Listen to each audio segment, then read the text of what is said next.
Buenas tardes y bienvenidos al ciclo de casos prácticos de rehabilitación en Asturias. Hoy contamos con la participación de Valentín Arrieta, que nos va a presentar la charla Rehabilitando inspirándose en las persistencias. Valentín, cuando quieras puedes empezar. Muchísimas gracias. Hola, buenas tardes. Muchas gracias, Marta, y gracias al colegio por, considerar que tenía algo interesante que contar. Espero que así sea. La charla que voy a impartir, bien, como has comentado, rehabilitando, inspirándose en las persistencias. Voy a hablar de tres proyectos. Tres proyectos a través de los cuales quiero hacer una reflexión poco sobre la metodología que utilizo en este tipo de intervenciones en edificios existentes, y quiero profundizar en eso más allá que en soluciones concretas, ¿no? Por así decirlo, aunque evidentemente en cada uno de estos tres proyectos voy a hablar de construcción, voy a explicar no solo el proceso previo de investigación a partir del cual surge la propuesta, sino que voy a enseñaros el resultado final y voy a hacer ciertas reflexiones acerca de materiales, etcétera. Pero bueno, quería darles enfoque, ¿vale? Un enfoque que obviamente necesita de una pequeña introducción teórica, muy breve, antes de pasar a analizar cada uno de esos tres casos. Porque, a ver, tema del método, sobre el método en la arquitectura se ha hablado, se ha escrito mucho, y todos hemos reflexionado en algún momento sobre esto, ¿no? Para mí es muy importante tener un método, o al menos tener una manera de abordar los proyectos, y en el caso de las intervenciones en edificios existentes se basa en este método, en esta manera de actuar. Creo que es importante empezar por conocer el edificio, evidentemente, pero conocerlo en muchos aspectos. Ese primer trabajo debe consistir en un análisis de su estado actual y también de incluso su estado previo, su estado original, su evolución, su transformación, y también sobre su contexto. Y no solo me estoy refiriendo al contexto físico, como pudiera ser su emplazamiento, su entorno, con todas las condicionantes que tienen de,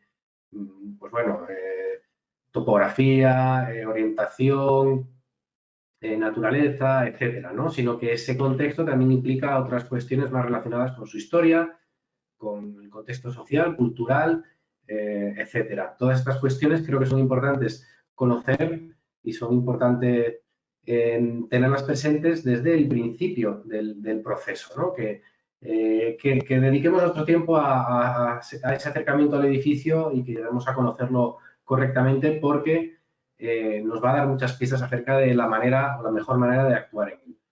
El segundo punto, ese segundo apartado de este método, sería la identificación de sus valores. Esto de los valores puede ser muy relativo en función de quién haga ese análisis y de la sensibilidad que tenga, podrá identificar unos valores u otros. Estoy refiriéndome a valores que van más allá del meramente valor patrimonial, es decir, el edificio puede estar protegido o no porque se le hayan reconocido una serie de valores objetivos que lo hacen diferente, que lo hacen incluso a veces en ocasiones único, y que por lo tanto necesita de esa protección y de una serie de criterios de intervención. En este caso, si estamos hablando de un edificio que no tiene ese reconocimiento, seremos nosotros los que lleguemos a la conclusión de cuáles son los valores y cuáles deben ser los criterios que, bajo nuestro punto de vista, deben de ser aplicados para, tras la intervención, que esos valores se mantengan. Y estoy hablando de valores que pueden estar relacionados con su configuración arquitectónica, con su configuración constructiva, con su función, incluso con el simbolismo que tenga este edificio, con su pasado, con sus promotores, con sus habitantes, con cualquier elemento, cualquier sistema constructivo, algo que lo haga característico, que lo haga diferente, que lo haga de alguna manera especial, ¿no? Hay que buscar la esencia de ese edificio, porque todo esto nos va a ayudar mucho en la toma de decisiones.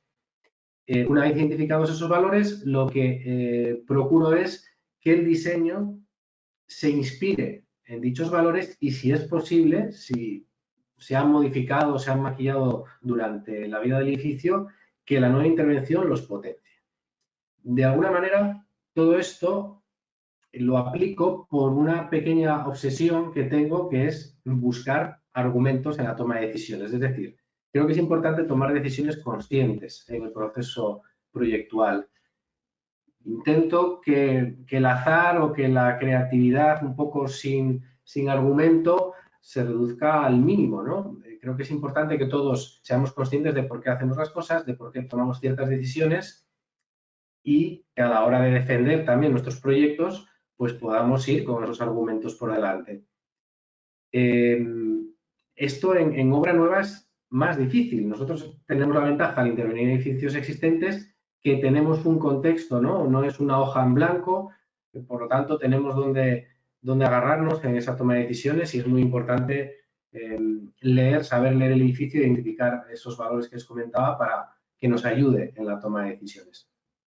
Y lo que es más importante, si cabe, es que durante el proceso de transformación del edificio, con estos criterios, consigamos mantener esos valores y, como decía antes, potenciarlos. Como comento aquí en esta frase, mantener la esencia es muy importante para mí y además creo que es una forma de respetar a quienes construyeron el edificio y lo habitaron, porque, bueno, yo creo que no somos más que nadie, ¿no? Y aunque sean edificios modestos, pues todos tienen su historia, en ellos pusieron sus ilusiones, sus esfuerzos, son mucha gente y por qué no respetar en la medida posible esos edificios es también respetar a esas personas. Y claro, todo esto, que es, por así decirlo, un método autoimpuesto, tiene que ser compatible con otros requerimientos que vienen desde afuera, como pueden ser los requerimientos del cliente, de la normativa, de aspectos de sostenibilidad que queramos implantar o que nos vengan también impuestas por estas normativas a otros clientes. Y en muchos casos compatibilizar todo esto es realmente complicado. Pero bueno, creo que es una manera de abordar de los proyectos interesantes y que nos van a dar resultados, pues creo que buenos. Yo voy a comentar aquí 3 proyectos y claro, al ver el resultado de estos 3 proyectos, también podríamos hacer una pequeña reflexión acerca de la identificación del método con un estilo, si la aplicación de un determinado método va a desembocar en la consecución de un estilo, si podemos reconocernos, ¿no?, con un estilo concreto en los distintos proyectos. Yo creo que, como os he explicado, esta metodología es un poco incompatible con eso.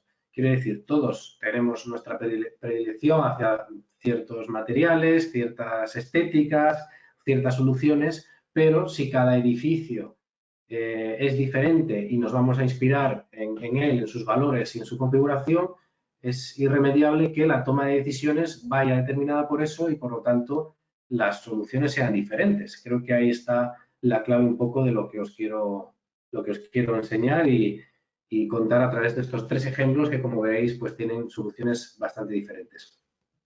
Por cierto, que me he dado cuenta de una cosa preparando la ponencia, que esto es de un ciclo de rehabilitación en Asturias, y os he metido aquí un proyecto que no es de Asturias, es de Burgos. Pero bueno, es de un arquitecto asturiano, así que vamos a darlo por bueno, ¿de acuerdo? Que me he dado cuenta ahora. Vale, voy a exponerlos cronológicamente, estos 3 proyectos. El primero de ellos es lo que llamamos la pasarela peatonal en Serín, sobre un antiguo viaducto ferroviario. Estoy seguro que habréis pasado por debajo de este elemento muchas veces. Y he escogido una frase en cada uno de estos proyectos con la que me siento bastante identificado, la verdad. Por ejemplo, esta de Peter Zumthor, que dice que la arquitectura debe ser una conversación entre lo que era y lo que puede ser, y que la historia de un edificio es un recurso poético que no debe ser ignorado. Y así es un poco lo que sucedió con este proyecto.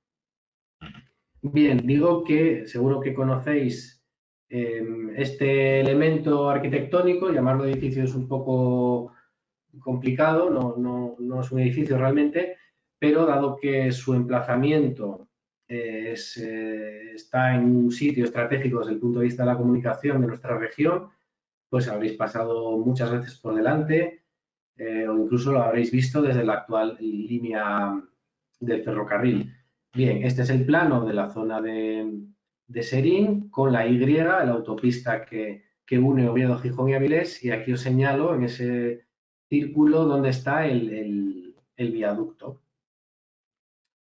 Bien, si os fijáis, la actual línea del tren, que viene aquí muy claramente marcada en negra, está esquivando el viaducto. Está esquivando el viaducto porque en un determinado momento, concretamente creo que fue en 1979, la vía se desdobla, se construye un nuevo viaducto más hacia el oeste porque el viaducto original era incapaz de, por su estrechez, de admitir dos vías. Entonces queda inutilizado todo este tramo desde la estación de Serín hasta este otro punto y el viaducto se abandona. Se abandona en 1978, es cedido al Ayuntamiento de Gijón por Adif y permanece en un estado de abandono durante muchos años. Esta es la fotografía aérea actual. El viaducto está aquí. Vemos la antigua vía y la actual vía como lo rodea y tiene un trazado desviado respecto a la situación actual. Esta es una fotografía del vuelo americano 1956, donde os marco la situación del viaducto. La configuración de este espacio es muy diferente. Claro, originalmente el viaducto se construye para salvar una vaguada, un pequeño valle, que luego es utilizado por todo este nudo de comunicaciones construyéndose la autopista en 1976. Por lo tanto, del origen a lo que hay ahora cambia muchísimo, ¿no?, la configuración de este entorno. Sin embargo, el viaducto sigue ahí. Sigue ahí, entre otras cosas, porque gracias a su configuración ha permitido que por debajo de él discurra esa autopista. Actualmente hay 6 vías, 6 calzadas atravesando los arcos de este viaducto. Aparte, canalizado el arroyo original que formaba, que discurría por este valle. Claro, este viaducto es un elemento realmente importante desde el punto de vista histórico de las construcciones ferroviarias en Asturias, puesto que estamos hablando de uno de los elementos más característicos de la línea que conectaba en un primer término Gijón con Pola de Lena, inaugurada en julio de 1874, y que posteriormente, con la ampliación de la rampa de Pajares, inaugurada en 1884, conseguiría unir Asturias y más concretamente la costa, el puerto, con el interior de la península. Es decir, era una infraestructura realmente importante y este era uno de los elementos desde el punto de vista de la ingeniería más destacados. Este era el estado previo, antes de acometer la intervención, el que se puede ver, pues bueno, estado prácticamente inalterado desde su construcción, una construcción realizada en piedra con esos sillares almohadillados y esos 11 arcos con una altura máxima de 18 metros y una luz de 11 metros y pico, perdón, 13 metros y pico, no llega a los 13 metros y medio, y un ancho de unos 4,80 más o menos en la parte superior. Este es el estado que tenía antes de la actuación, todavía conservaba el balastro, ¿no?, de base a las vías, pero realmente, bueno, estaba en desuso desde hacía muchos años y abandonado. Más o menos son 180 metros de longitud lo que tiene el viaducto. Claro, ¿cuál era el objetivo de este proyecto? ¿Qué es lo que el Ayuntamiento de Gijón se propuso hacer en su momento? Estamos hablando de 2010.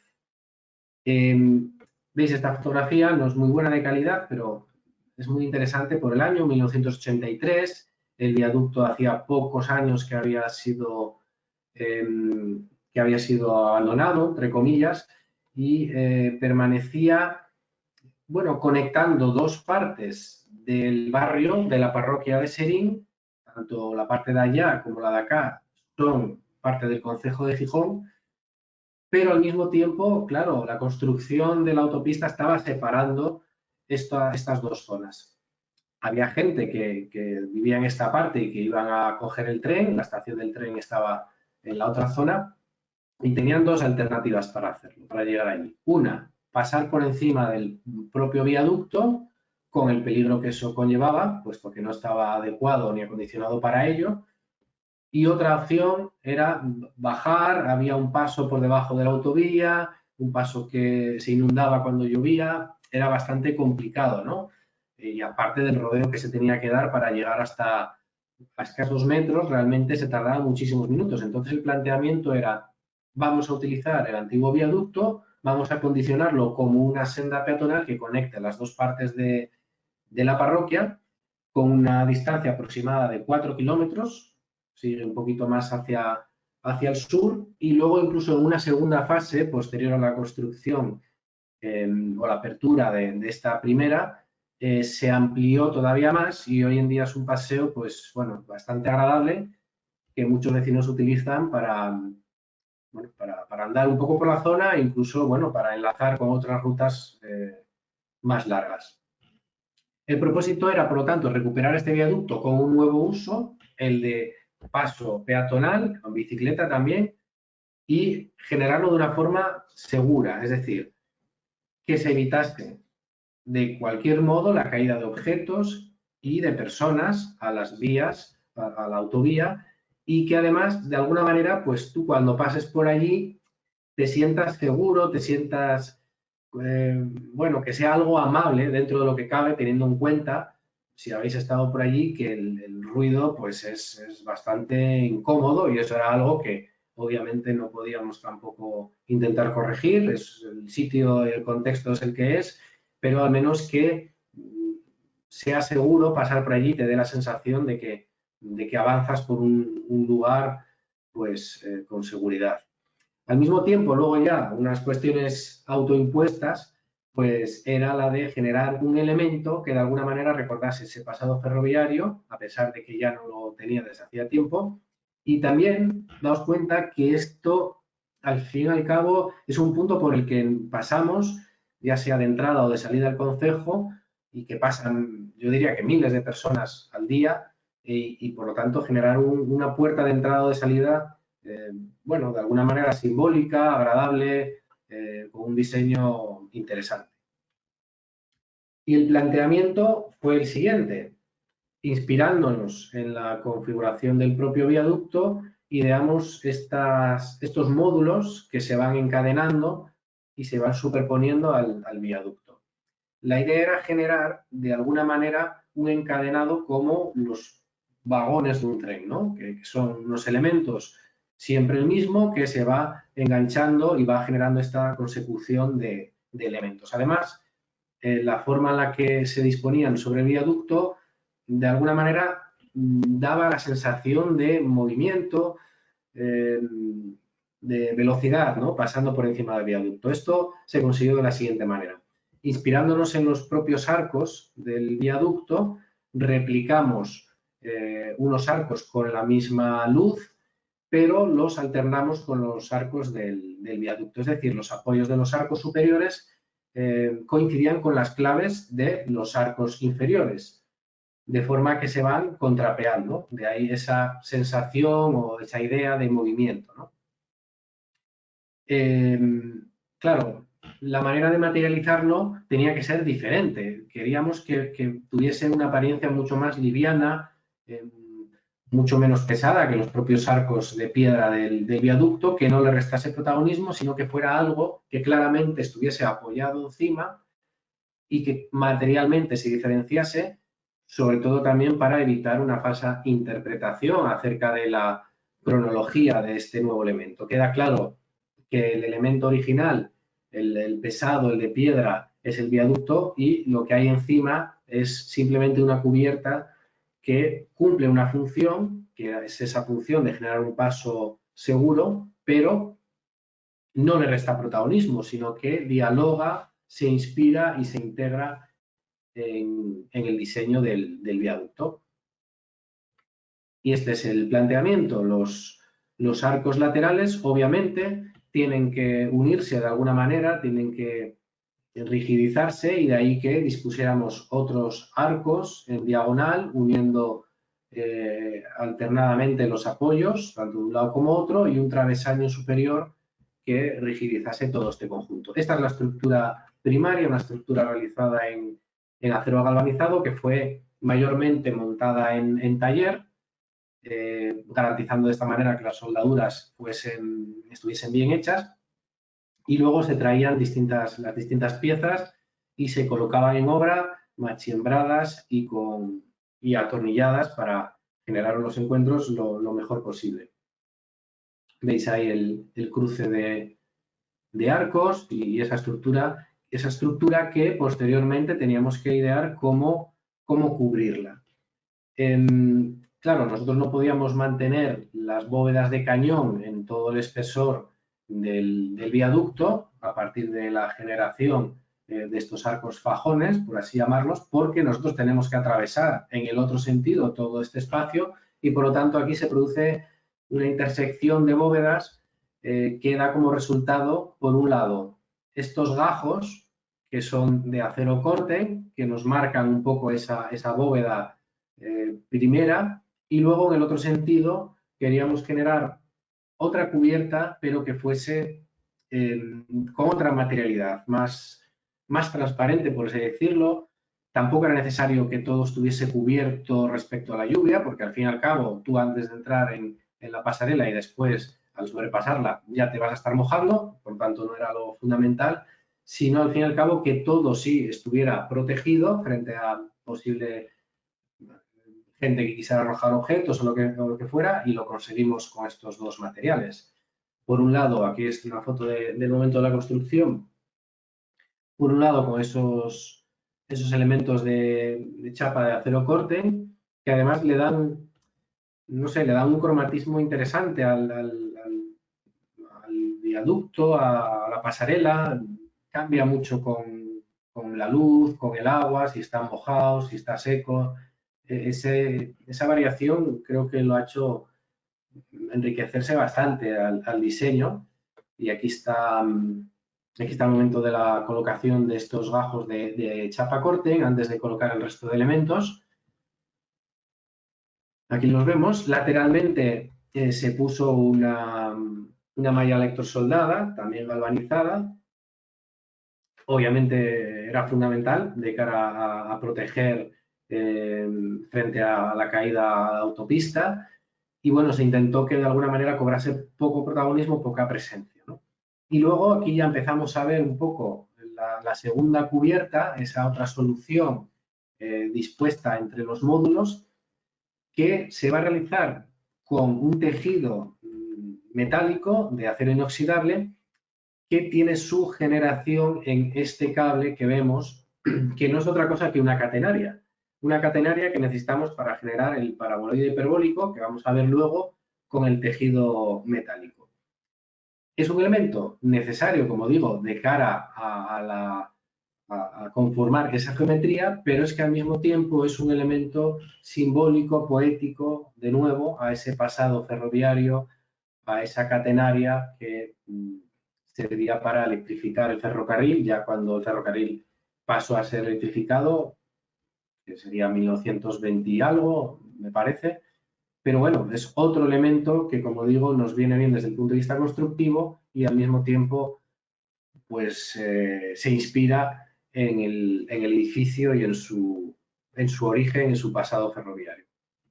Aquí vemos un detalle de esos módulos con el travesaño, esta unión con la chapa donde se sujeta la catenaria y sobre ella se dispondría el tejido.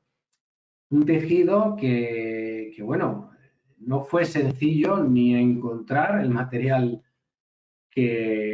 adecuado para colocar aquí, que adquiriese esa forma y además que fuese duradero, porque claro, esto es un lugar, perdón, con una gran exposición a los agentes contaminantes y teníamos que hacer de esto un elemento duradero que resistiese el paso del tiempo y con el menor mantenimiento posible. De ahí que recurriésemos a este tejido de acero inoxidable que con base la catenaria y otros cables conseguimos generar este parabólido hiperbólico cubriendo los espacios entre módulos. En esta foto vemos el juego, ¿no?, de sombras, porque también una cosa interesante al cubrir parcialmente el espacio con la chapa y parcialmente con el tejido, nos genera este juego de luces, sombras, de chapa, de corten, de acero inoxidable. Al fin y al cabo todo está materializado con acero, que era otra de las cosas que planteamos desde el inicio por varios motivos. Primero, también un poco referencia al entorno, ¿no?, a este entorno tan industrializado del centro de Asturias, este nudo de comunicación que conecta ciudades, conecta personas, conecta industrias, y creíamos que el material iba a quedar muy bien. Y luego además también por una cuestión de contraste, como había comentado inicialmente, contraste de la materialidad del viaducto con la del nuevo elemento que se iba a colocar sobre él. Y que de alguna manera no hubiese dudas acerca de la interpretación histórica de cada uno de esos elementos. Bueno, por dentro el suelo queríamos algo muy neutro, una solera de hormigón semipulida, muy sencilla, con esa barandilla también muy básica, un pasamanos que de alguna manera se proyecte hacia adentro para evitar también que la gente con la cabeza pueda rozar la tela y generar un paso completamente seguro, separándose un poquito incluso de los bordes para dar esa sensación de estar caminando por un lugar, pues bueno, agradable dentro de lo que cabe, teniendo en cuenta, como digo, lo que hay en el entorno y lo que discurre por debajo, que es un tráfico pues bastante denso. Otra perspectiva de la misma zona de la pasarela y bueno, pues al final conseguimos un poco el propósito que se había planteado, que era generar este elemento bastante liviano, transparente, a pesar de que, como os he explicado, dispone de cerramiento por todos los lados, en los laterales, en la cubierta, que de alguna manera se identifique ese germen, ese elemento que es el que da origen al diseño, que son los arcos, y que se entienda su relación con los arcos de piedra que hay debajo, ¿no? Entonces, de ahí que todos los demás elementos, la tela, la malla electrosoldada y demás, intenten pasar lo más desapercibidos posibles frente a esos arcos y a esa comparación con el puente de piedra que tenemos debajo. Bien, tenemos aquí ya analizado el primero de los tres proyectos. Este edificio, por cierto, bueno, el viaducto, es el único de los tres edificios que os voy a comentar que tiene algún grado de protección, ¿vale? Tenía grado de protección parcial. Como digo, el hecho de diseñar un elemento que se integre, que se inspire en él y además que sea fácilmente reversible, todo lo que pusimos encima podría removerse sin que se vea afectado el diseño del viaducto original, pues creo que eso también fue bastante valorado en su momento para aceptar este diseño.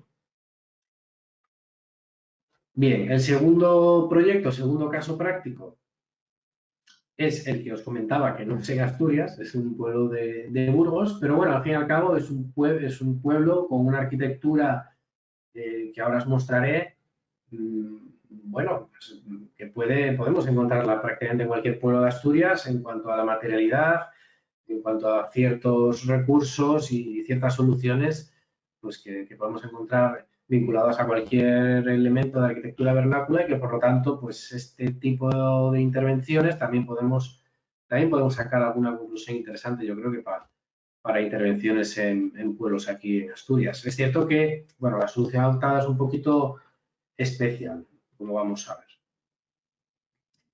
Un edificio vive para ser entendido y recordado. Al rehabilitar debemos resaltar las intenciones originales y amplificarlas para el presente.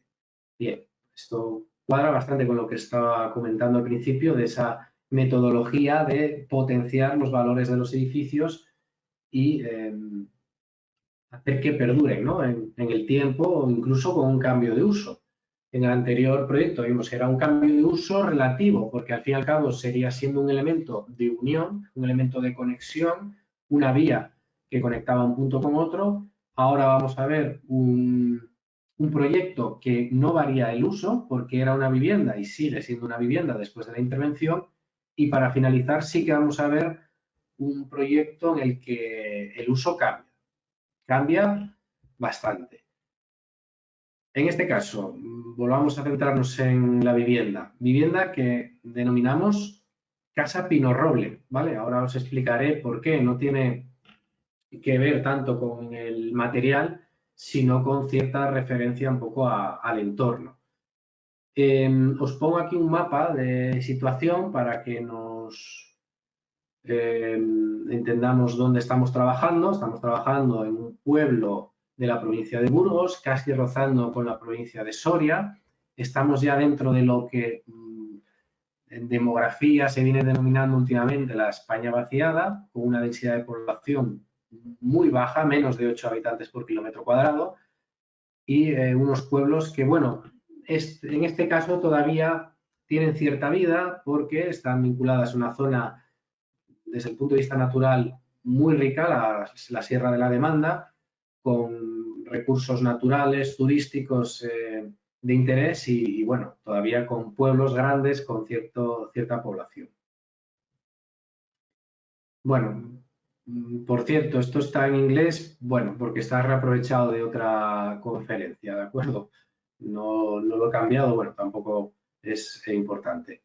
Vemos aquí esta vista aérea, ¿no? Desde uno de los altos que rodean el pueblo, vemos que el pueblo está situado en una vega, pero con una serie de alturas, con bosques bastante densos, frondosos en su entorno, generalmente de pino, también roble y otras especies autóctonas, pero sobre todo el pino Soria, de esta zona es muy valorado en la construcción y sigue siendo un recurso bastante importante, un recurso económico bastante importante en estos pueblos.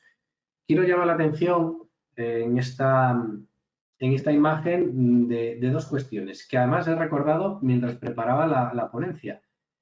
En esta zona de ampliación, un poco de crecimiento del pueblo, es donde inicialmente íbamos a desarrollar el proyecto. Es decir, una familia que vive en una casa del pueblo me encarga diseñar una nueva vivienda en un solar que habían comprado al ayuntamiento para hacer un proyecto de obra nueva, desde cero, adaptado totalmente a sus necesidades, con un programa totalmente personalizado y a partir de ahí empezamos a trabajar. De hecho, hubo un anteproyecto y no recuerdo muy bien en qué momento yo creo que ya les había enseñado incluso anteproyecto, ya lo habíamos hecho, les sugerí, oye, ¿por qué no estudiamos paralelamente intervenir en la casa que tenéis, rehabilitarla, una rehabilitación integral? Sé que es una casa vieja, que estáis incómodos por muchos aspectos, pero ¿por qué no estudiar esa posibilidad? Yo creo que la casa tiene futuro y al mismo tiempo, pues oye, no tenéis una casa cerrada, que no sabéis qué va a pasar con ella, que al final pues ya sabemos que estos son problemas en las familias, etc.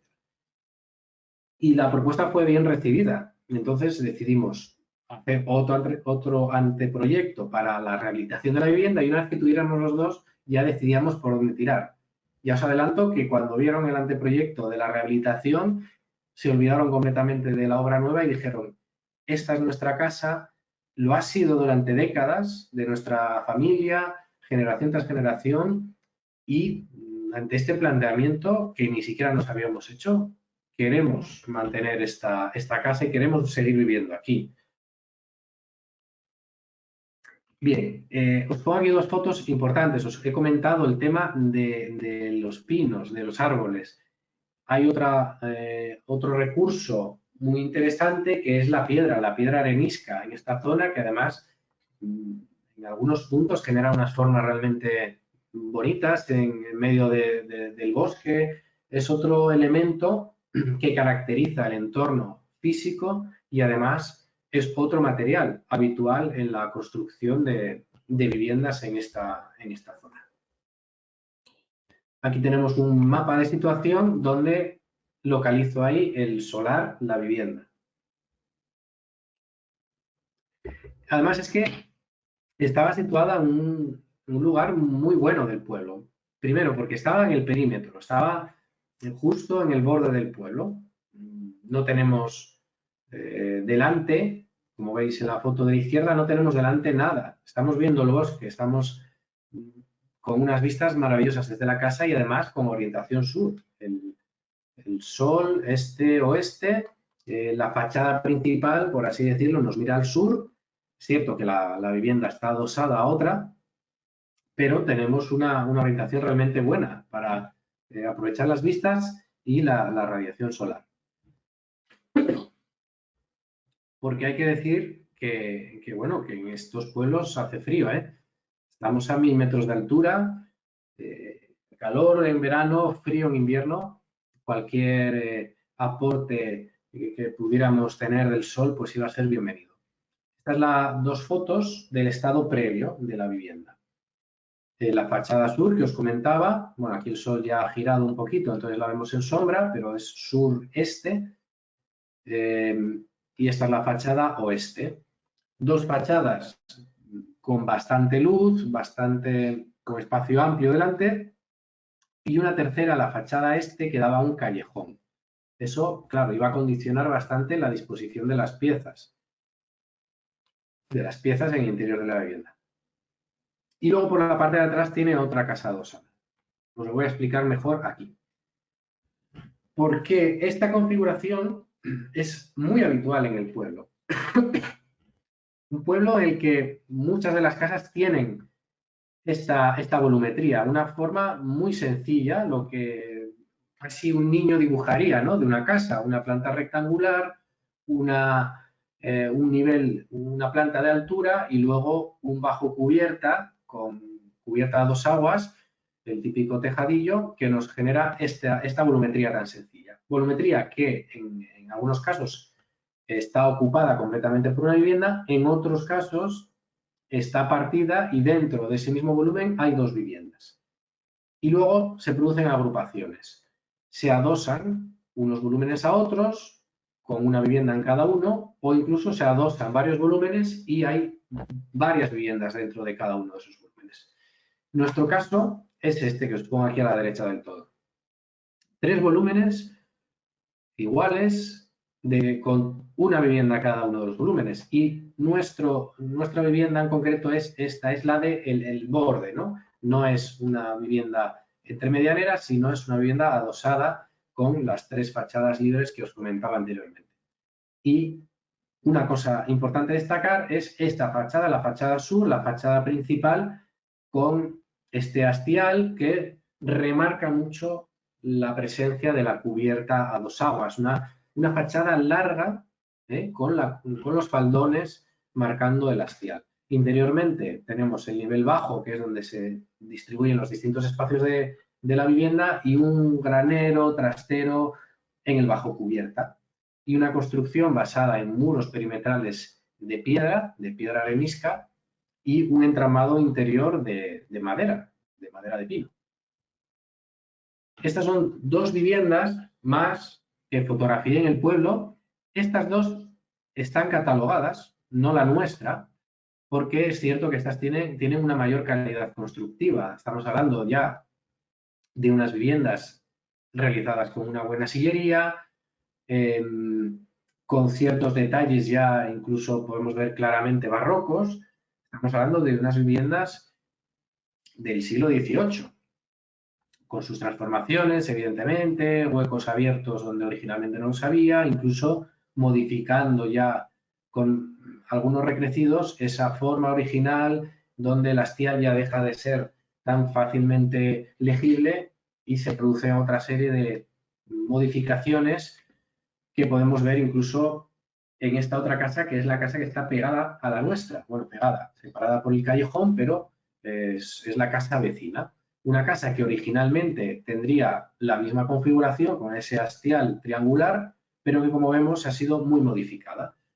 Al haber dos viviendas, en la derecha se hizo un recrecido manteniendo esa inclinación de cubierta y en la izquierda directamente cambiaron la configuración de la misma. De forma que la casa ya es muy poco reconocible, aunque, como vemos en ese maravilloso dintel tallado, podemos ver que realmente era una casa importante, antigua, 1742, y que originalmente tendría un trabajo de cantería realmente notable. No así la nuestra, que era un poquito más modesta.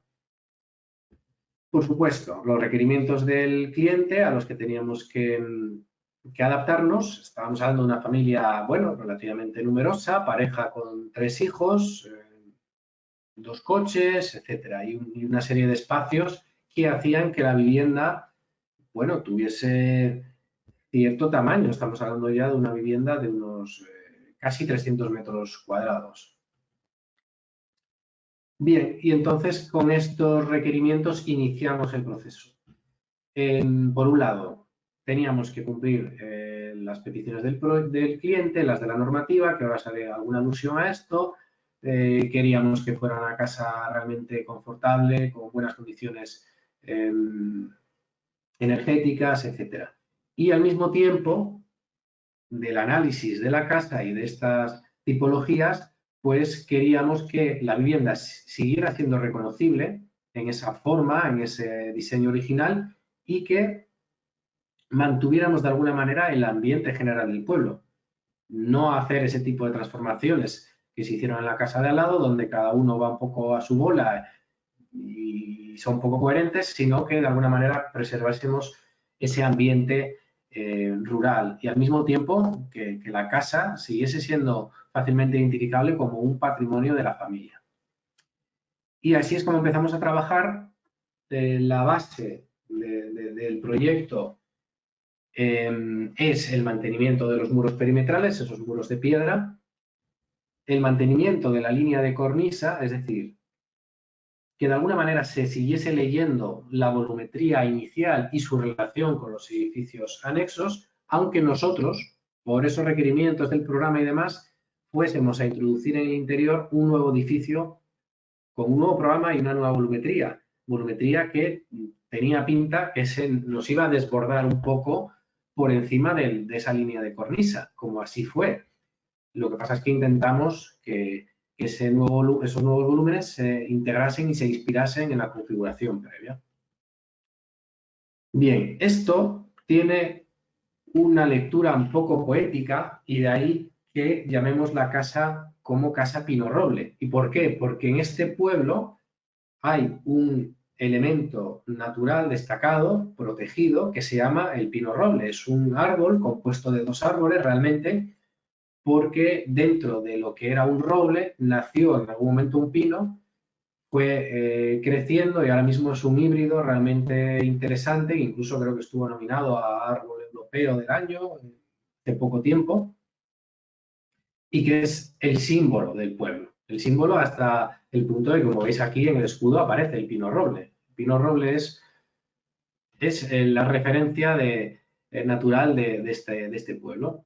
Y claro, nosotros lo que íbamos a hacer al fin y al cabo tenía algo que ver con esto. Dentro de una estructura antigua, centenaria, iba a surgir algo nuevo y iba a sobreponerse, iba a sobresalir sobre esos cimientos, sobre ese elemento primigenio que tenía mayor antigüedad.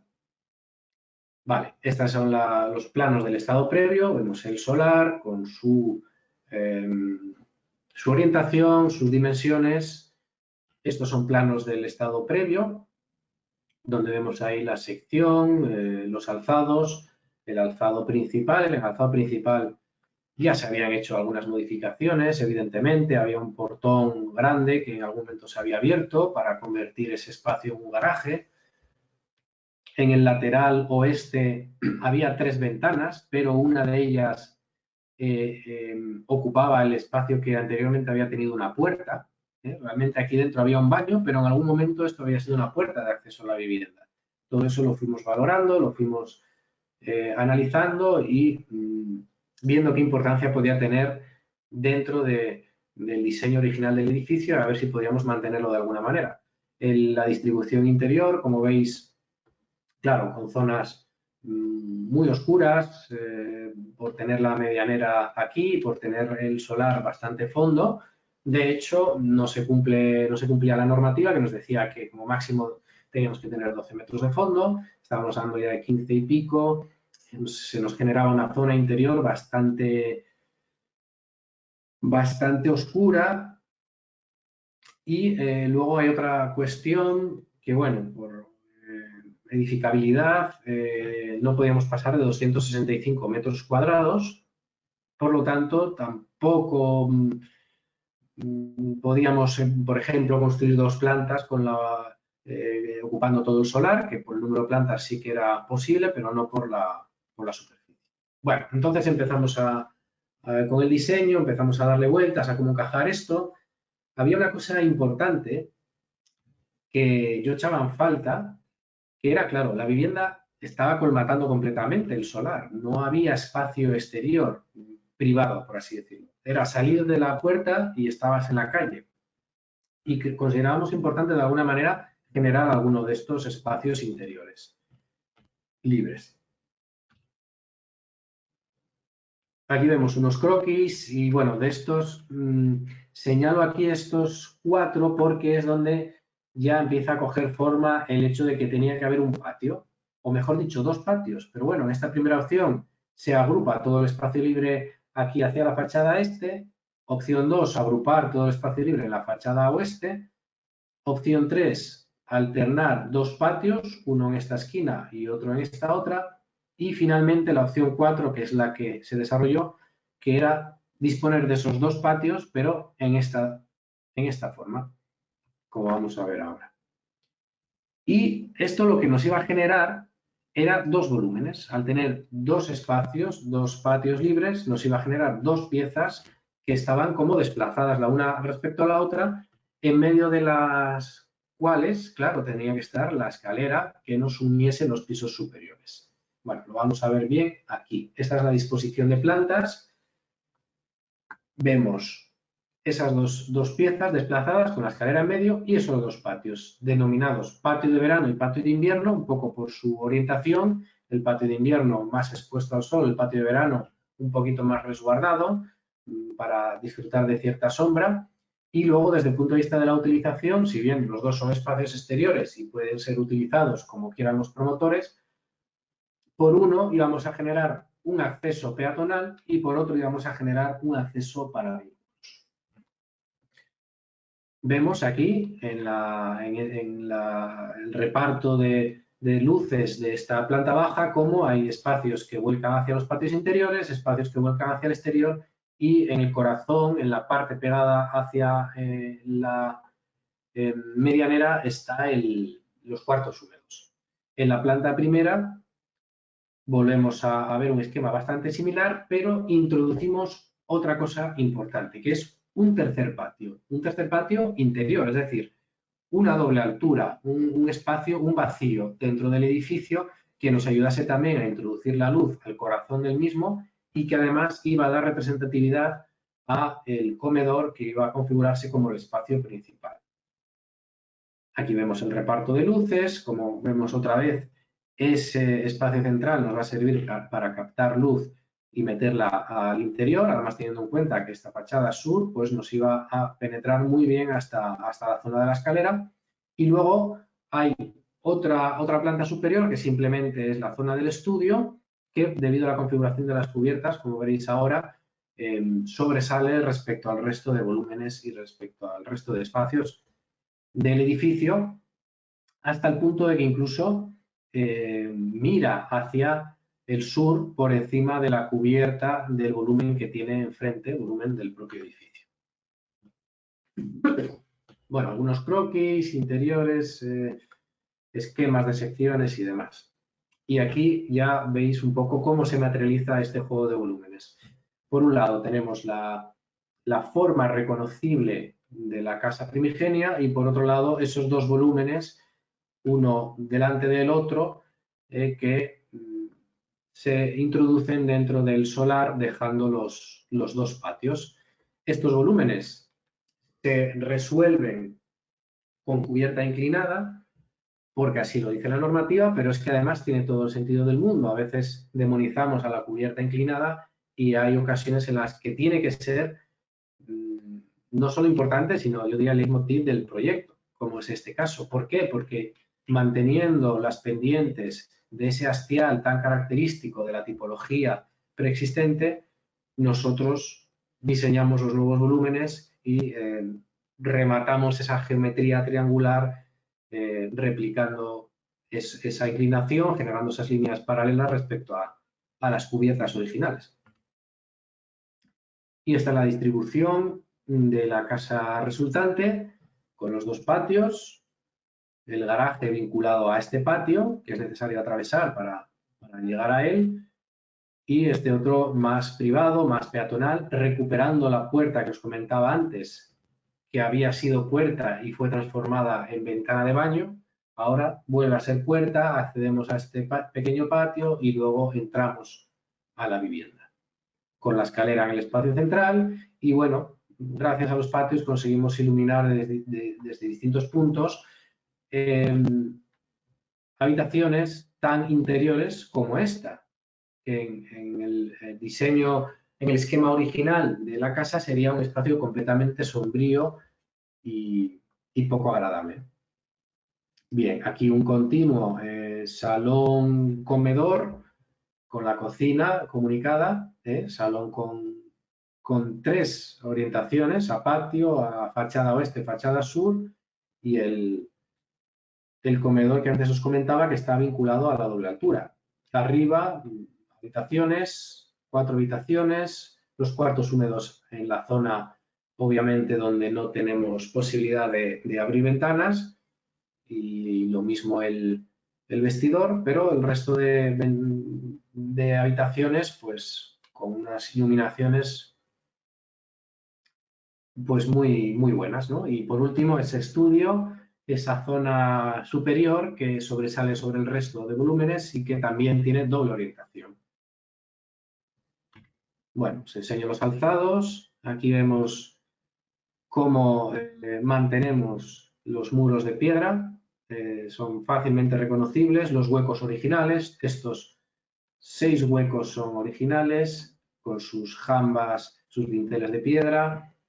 Ese hueco que teníamos que había sido abierto en un momento determinado para generar el acceso al garaje, lo convertimos rasgando el muro en un vano claramente nuevo, es decir, otra vez un poco facilitando la lectura, ¿no?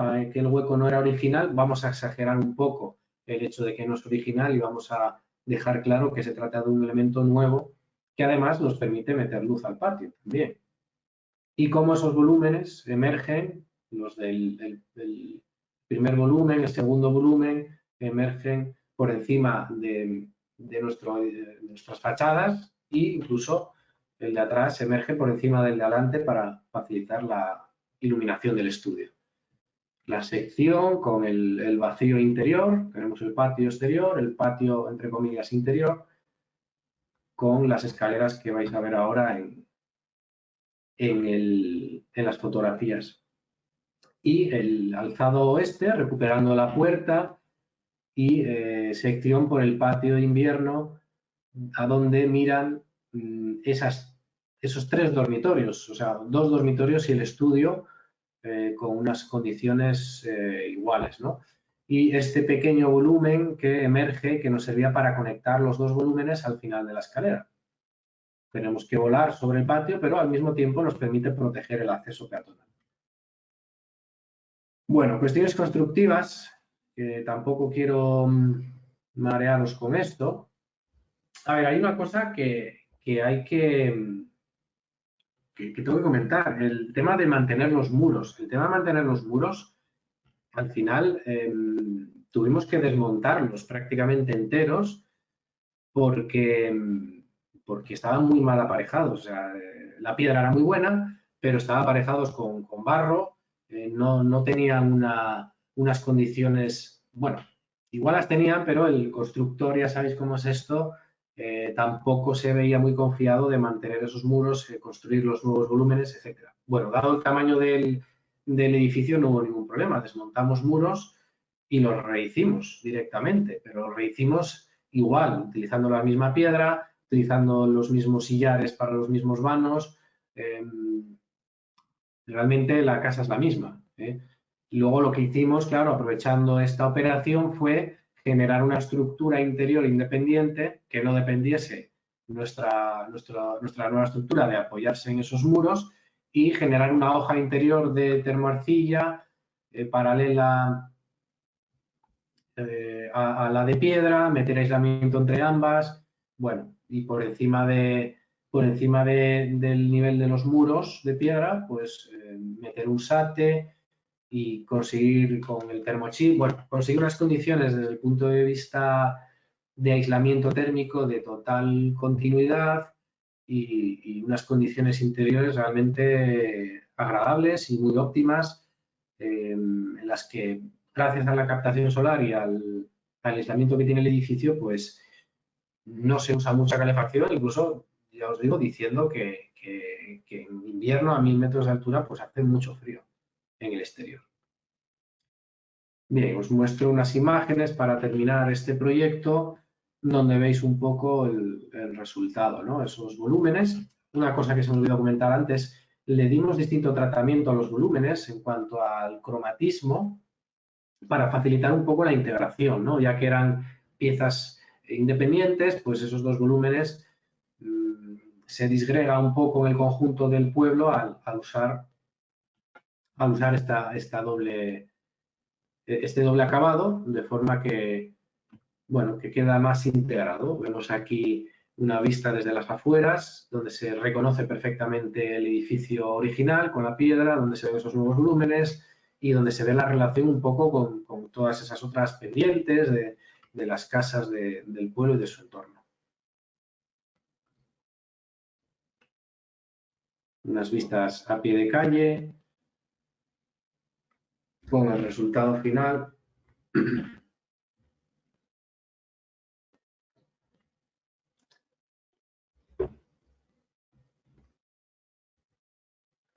Y cómo el mantenimiento de la línea de cornisa pues ayuda a relacionar el edificio con los colindantes, al mismo tiempo que vemos surgir los nuevos volúmenes por encima y realmente la casa por dentro es una casa moderna, luminosa, agradable, amplia, como vemos en estas imágenes, el comedor con la doble altura y la escalera, los dos tramos de escalera, el que une planta baja, planta primera y el que une planta primera con el bajo cubierta, pues participando del diseño de este espacio y de esta doble altura.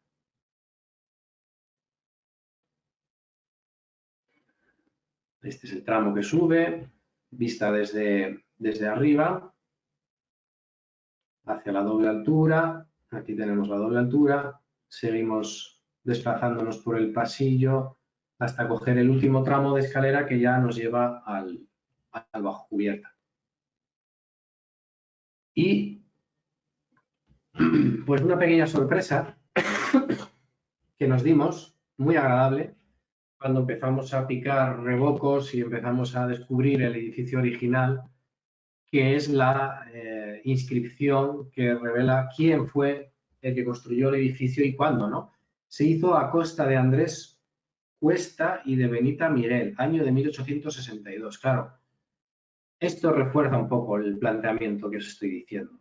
Para mí, dejar esta piedra aquí lo es todo. O sea, lo es todo en este proyecto. Más allá de los volúmenes, más allá de todo eso, el que la familia descubriese un poco quién había sido el promotor de la casa y el año y todo esto, y que quede ahí patente para, esperemos que en muchísimos años más, pues creo que es un perfecto punto y final a este proyecto. Pongo aquí el antes y el después para que veáis un poco la transformación. Vale, y terminamos, ¿vale? Terminamos con otro proyecto. Aquí en Gijón, terminado hace ya 2 años y pico, que consiste en la rehabilitación de una nave agrícola para adecuarlo a edificio de apartamentos turísticos. Bien, choca un poco igual el planteamiento, pero en este caso tengo que decir que no es mérito mío, ¿eh? Esto los promotores ya venían decididos con este planteamiento, me pareció estupendo y vamos, creo que tiene mucho mérito el que haya gente que, bueno, con los motivos que sean, pueden ser motivos económicos, mira, tengo esta construcción y quiero sacarle partido, no está como está, pero no vamos a intentar no tirarla y hacer una nueva construcción, sino vamos a intentar aprovecharla. No tenían por qué, ni la normativa se lo iba a impedir, y obviamente estaba protegido el edificio, nada de eso. Fue una iniciativa particular. También luego están las cuestiones emocionales, ¿no? Que los arquitectos también tenemos que ser receptivos a ellas, desde luego. Una nave agrícola que había hecho su padre, bueno, que había sido vinculado a una actividad ganadera, agropecuaria, que en su momento, pues oye, había ayudado mucho a la familia, pues bien, pues todos esos motivos son estupendos para intervenir con respeto. El contexto y la historia del edificio siempre son un punto de partida. No se trata de copiar, sino de entender profundamente lo que ya existe para dar respuestas auténticas.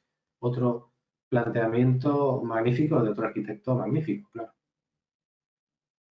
Bien, estamos en Porcello, las afueras de Gijón, que os situéis zona oeste de Gijón, cerca de la carretera, de la antigua carretera que une Gijón a Oviedo, una zona, bueno, rural, pero también bastante industrial. Está el polígono de Porcello, cerca está el de Roces, un poco más adelante ya, pues de hecho desde aquí se divisa Arcelor, entorno bastante industrial al mismo tiempo mezclado con todavía estas islas rurales tan habituales en la zona periurbana de Gijón. La nave es este edificio que veis aquí con esta chapa de urelita en una parcela muy amplia compartida con la vivienda. Y el acceso, que el acceso se va a mantener por este punto. Ya había una explanada en la que situamos el aparcamiento, porque por normativa se nos pide un número de plazas de aparcamiento y lo situamos aquí. Por lo tanto, la operación consistía en transformar este edificio que aparentemente, pues anodino, ¿no? No tiene mucho interés, desde luego. Una volumetría muy sencilla, bien, eso nos da pie a jugar un poco con ella, ¿no? A adaptar el programa sin mayor dificultad, pero una construcción pues bastante pobre, con bloque de hormigón, estructuralmente hablando, luego lo enseñaré por dentro cómo es, pero bueno, unas vistas exteriores. Tenía, a pesar de ser un edificio relativamente grande, estaba bien integrado, no sobresalía mucho. Esto me gustó enseguida, no cobra mucho protagonismo e incluso a pesar de estar en, bueno, media ladera. Esto tiene su lado positivo, este emplazamiento, porque tenía unas vistas muy buenas hacia todo el arco oeste-este, o sea, oeste-norte-este. Tenía muy buenas vistas de Gijón y de esa zona industrial que os comentaba de Arcelor, lo que viene siendo Beriña, Jove, toda esta zona. La verdad es que unas vistas muy amplias y muy interesantes que se podían aprovechar. Y ese fue un poco el planteamiento.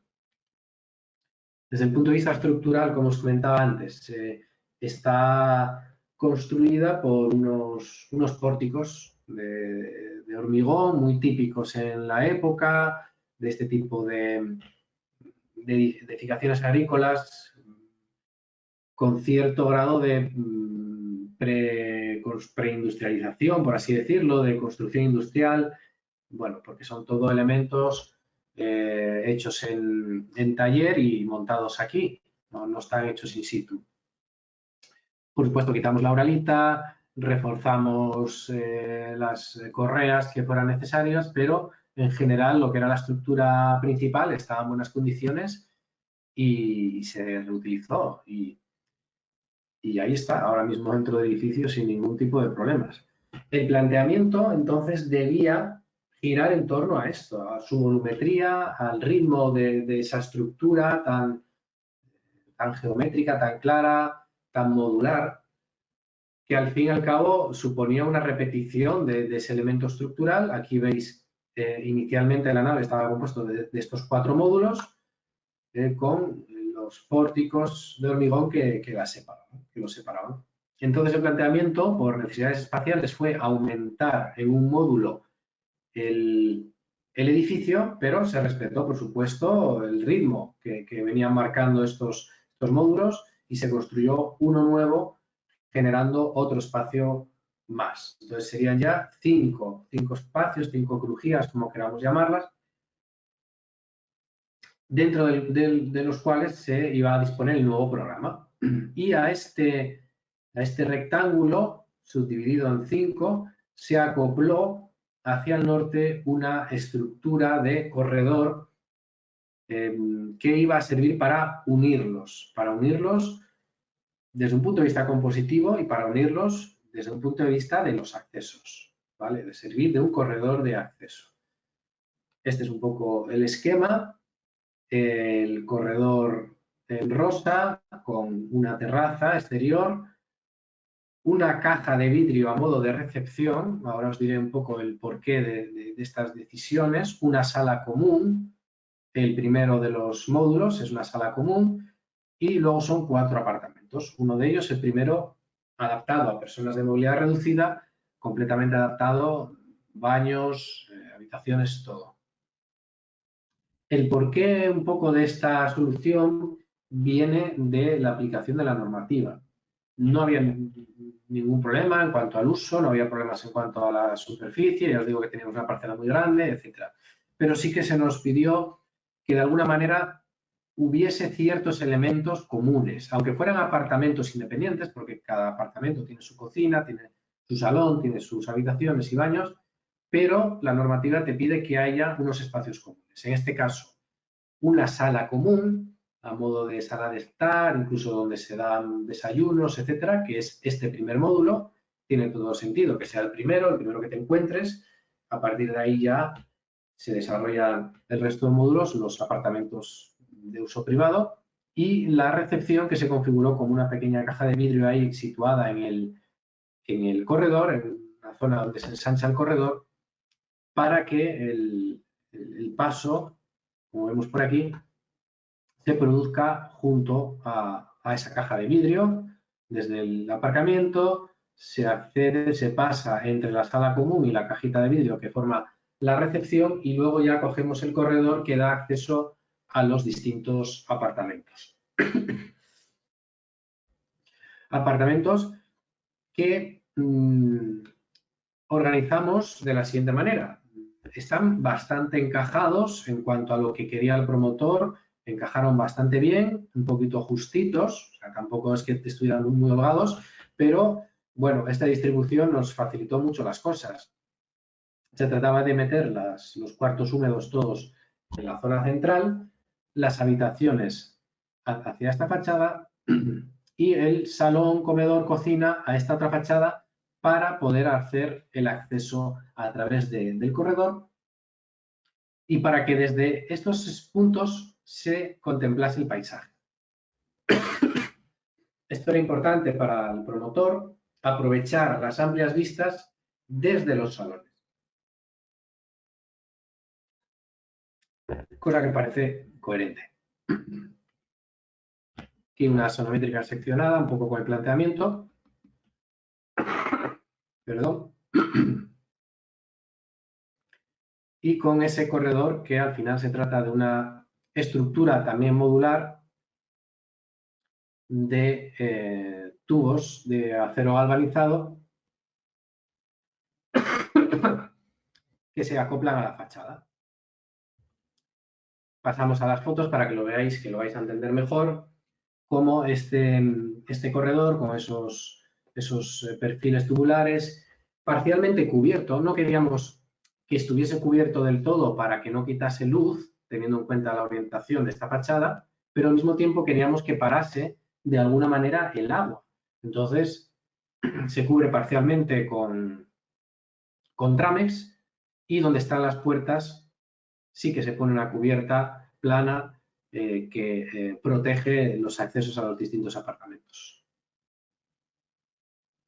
Bueno, apartamentos con un color característico cada uno de ellos. Bueno, cuestiones ya de decoración interior, en la que yo tampoco tuve todas las decisiones, sino que fue un aporte ya de la propiedad, pero en los que se puede ver perfectamente el propósito inicial. Aquí vemos el corredor exterior reflejado en los vidrios de los apartamentos y una comparativa del estado previo versus estado reformado, donde se puede ver que realmente el edificio original está ahí, simplemente se ha transformado, se ha aprovechado al máximo su volumetría y su espacio interior y se ha generado un nuevo edificio con un nuevo uso. Sala común, donde incluso aquí es posible leer la cubierta inclinada, ¿no? de esa nave inicial. También en los salones de los apartamentos, con esas vistas al paisaje. Una vista de los apartamentos desde la carretera, donde hay un importante desnivel y había ahí una escollera de piedra y se puede ver el corredor con esa ampliación donde está la recepción y una vista desde la zona del aparcamiento y la fachada trasera, por así decirlo, que es a la que dan los dormitorios. Para terminar, os pongo esta comparativa, ¿no? De lo que fue el edificio originalmente y lo que es ahora, que realmente el edificio sigue estando ahí, sigue siendo fácilmente reconocible. Hemos respetado en gran medida la volumetría, esa pieza metálica que se coloca, que se adosa a la fachada norte, se ve claramente como algo diferente desde el punto de vista material, pero en cuanto a su ritmo, a su modulación, etcétera, está perfectamente en sintonía con el ritmo de las crujías del edificio primitivo, por lo tanto, compositivamente está integrado, ¿no? Y bueno, estos son los tres ejemplos que os quería comentar. No quería hacer la conferencia muy larga y ya os digo que tampoco me he metido mucho a cuestiones constructivas. Este edificio también tiene calificación A, SATE, recuperadores de calor, etcétera, etcétera. Está muy bien acondicionado.